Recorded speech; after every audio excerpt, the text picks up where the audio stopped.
Now, this investigation is still ongoing, and again, they do believe that this was a self-inflicted gunshot wound, so there's no need, they say, for residents to be afraid right now, that there's not a suspect out on the loose, and we'll be getting more information as this investigation continues, so be sure to stick with Newswatch for the very latest. One of the complaints students have about the move is the lack of an engineering building, right?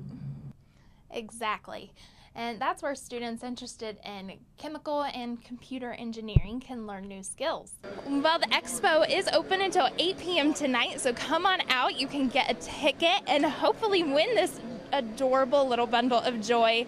She is very sweet, and I may not give her up. Well, the resort is open until 10 p.m. tonight, so you've still got time to head out here and kick off the first day of skiing here at Winter Place.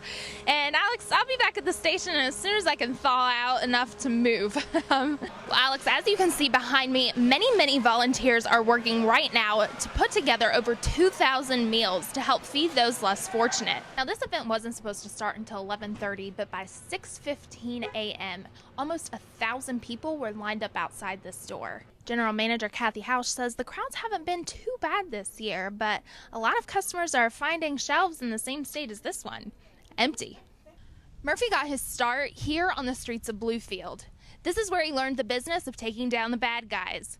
Now, each child that participated in today's program got to spend $100 total, and that was divided up into $50 for clothes and $50 for toys.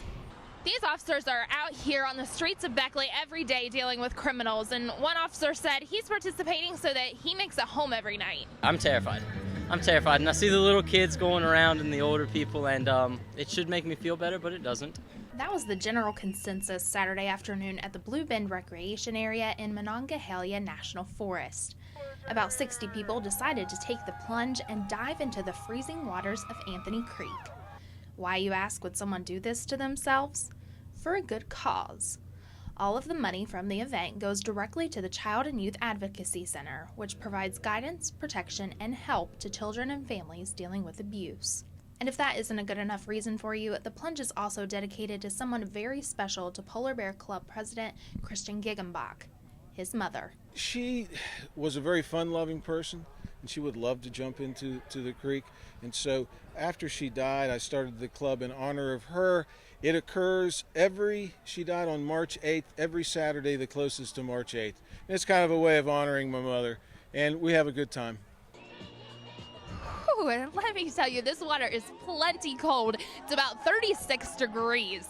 And Catherine Thompson, the executive director of the CYAC, says that these plungers' sacrifice is very appreciated.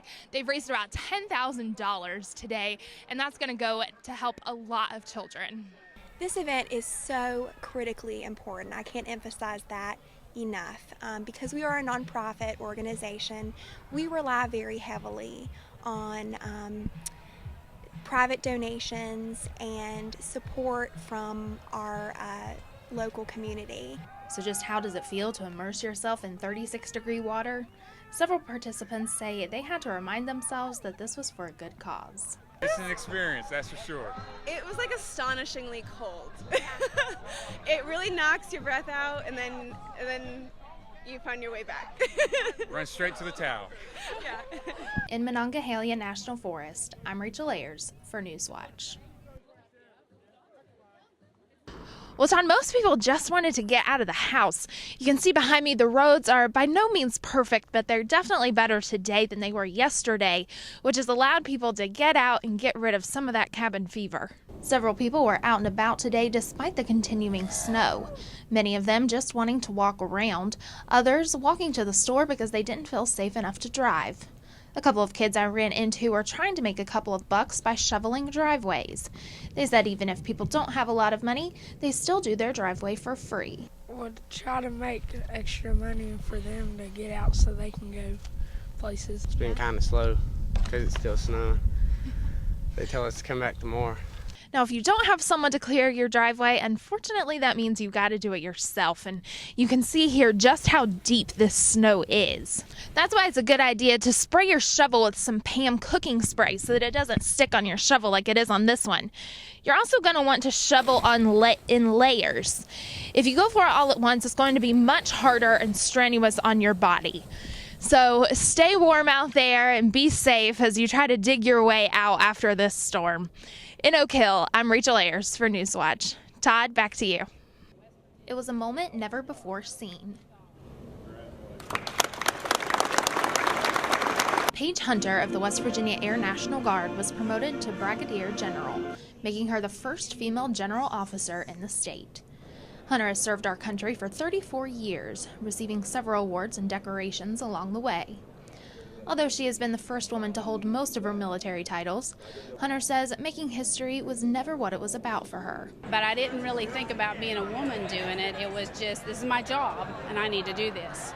And then when I became a commander, and that's when I had asked my husband and my dad, I think I want to apply for that. Do you think I can do it? And they both were like, absolutely. And then Dad said the command with compassion, and Rick said, keep doing what you're doing. And several state officials came out to show their support for the now general.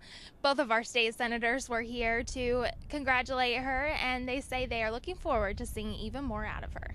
It's really about what kind of person she is and what kind of leader she is, rather than just that she's a woman. She's just a great, I think, exemplary West Virginian.